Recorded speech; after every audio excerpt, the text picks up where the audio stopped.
Hey everyone, I'm Clue. So we're back here on the product release page. Now I do want to do a proper video on the development cycle of the game, what we've seen so far and what we can probably expect, but I did also mention Tales of Aria, right, in my speculative video, that Tales of Aria could be the final set we see in the year. And I sort of want to go over why that is and isn't could be the case. That was weird English, but stick with me, right? So Tales of Aria is a interesting one. Now, if it was going to be the final set of the year, the only way I could see it work, given the whole draftable conundrum, right, is if they heavily emphasize elemental, okay? So it doesn't really matter what classes they pick, all they really care about is tackling the trichotomy of the three elements, earth, lightning, and ice. So regardless of the characters, right, we don't actually see emphasis on their specific cards. We don't see Elemental Guardian necessarily, we don't see Elemental Ranger, we don't see Elemental Wizard, right? We just get the trichotomy of the subtype so that works for a draftable aspect. Now, the reason why this probably won't be the case is Elemental is a headache, right? Elemental is vastly different to Draconic and to Shadow and Light, right? So, way to think about it, the game, we get different classes, and they are different nodes, different branches of the game, right? They don't really cross over. Now and then we are, right? We're now getting outsiders, heavy hitters, so we are seeing a bit more of that crossover aspect. But it's not like they cross over every other branch, right? We're still seeing fringe interactions with one another.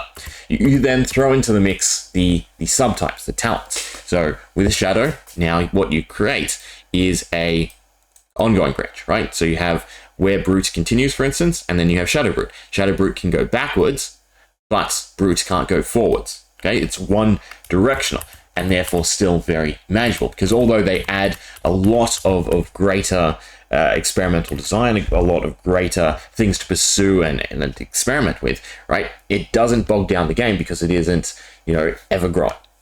Brute Levia, Brute Shadow, Shadow Runeblade, whatever you want to refer to, is still a one-dimensional aspect, right? We still have the interaction between Shadow, right, the Runeblade and the Brutes. We still have the interaction between Brutes and Brutes, but again, only going backwards. But they don't, again, create this multitude of different pathways to explore. The issue then stems from, well, what did Tales do? And what Tales did was a lot more detrimental. So in Tales, we got our 3 new branches, okay? So Ice, Earth, and Lightning. Excuse the poor writing, right? And again, backwards compatibility for whatever classes they made up with, right? So Lexi can use the Ranger pool, but then Azalea and now Riptide can't use Lexi's majority of cards, okay? So that's fine. Still one branch.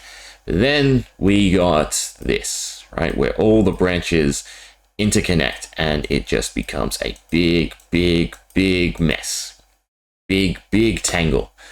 And then there's another layer to it, because the class cards and the elemental cards were then broken up even further. So again, Shadow and Light, you have the talented heroes and the talented cards, and then you have the light cards and the shadow cards, and whatever classes they fit, they can then mesh with. But when it comes to Tales, what we got was a little bit different, because we got the whole fuse aspect, okay? So you now had the class cards, right, with their talent. You then had just the talent cards and whatever crossover they have. And then you had just the blanket elemental cards. And technically, right, you don't have to fuse them. So their restrictions are nothing.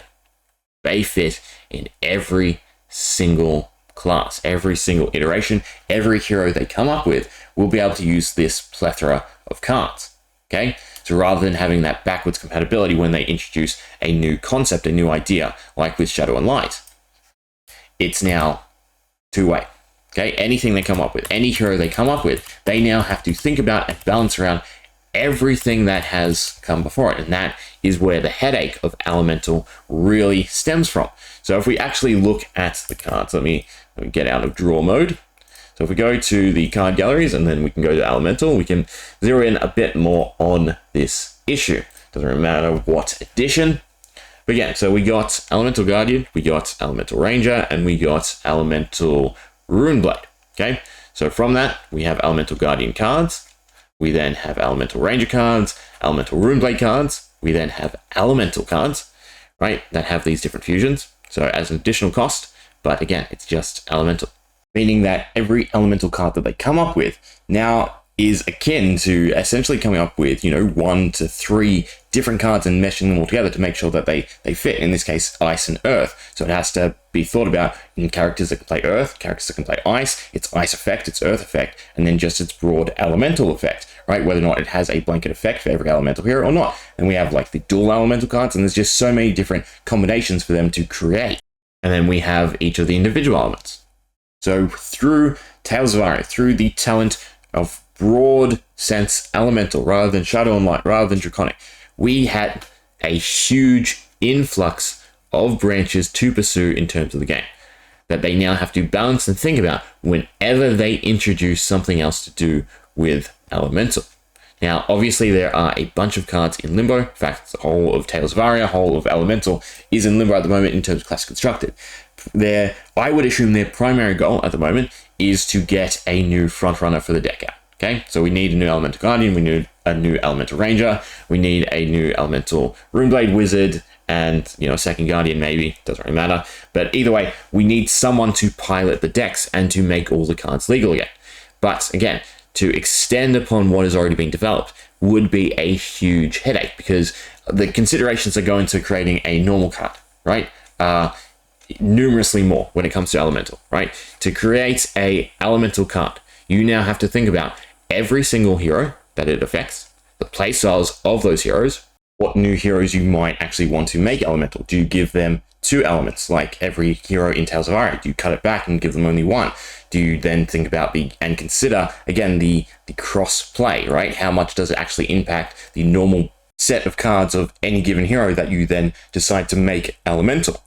Then they need to think about the interactions. Okay, is it going to be earth? Is it going to be lightning? Is it going to be ice? Or is it going to be a combination? And again, that is just a huge, huge headache that they have created compared to the other subtypes. So personally, the only way I could see Tales of Aria working if they were to make a new product for Elemental is we get a very stock standard new set of heroes, heavily downgraded, right?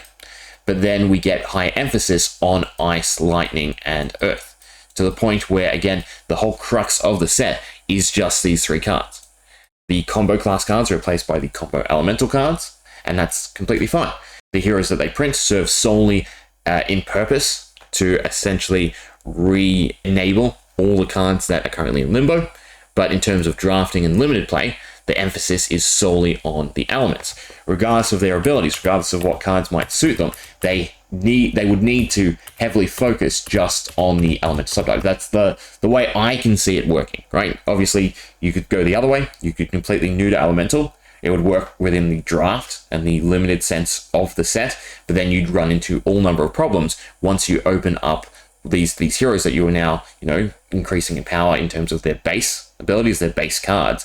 You then open them up to all the cards in Everfest, in Tales, in any other iteration of the elemental subtype. You then have to also worry about what elementals you give them, right? So we have Elemental Guardian. So old him is Ice and Earth. Do you give him Ice and Earth again? Do you enable the exact same archetype, just with a slightly different ability? Do you neuter it? Do you get rid of one of the types, right?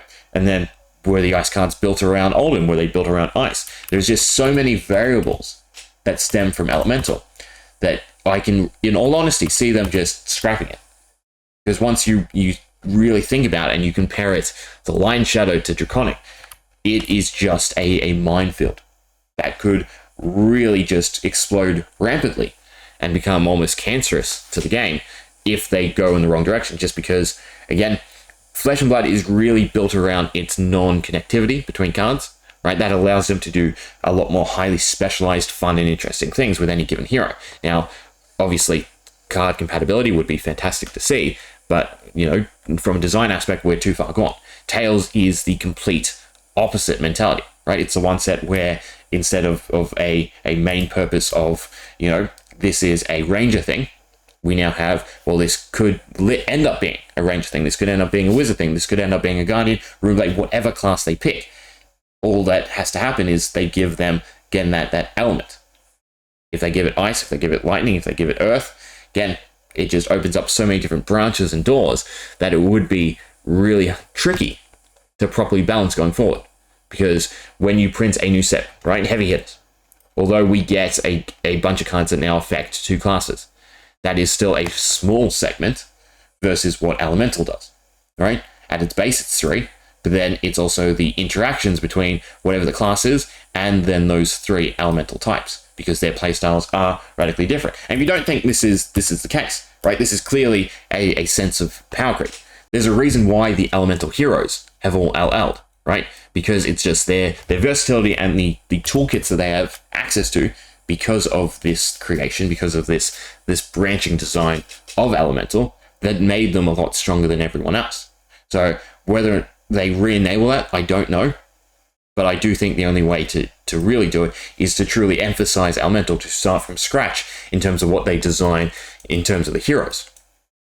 And again, focus solely on the Elementals. Completely new to the classes, new to the cards. You know, maybe even just don't print Guardian, don't print Runeblade, don't print Ranger or Wizard. Print new heroes. And again, just focus solely on the Elemental design. That way they have the backbone of those 3, but they don't then intermingle with everything else. They don't intermingle, you know, more than they should with the generic pool of any given class, with the specialized pool of any given class, and they just let it be.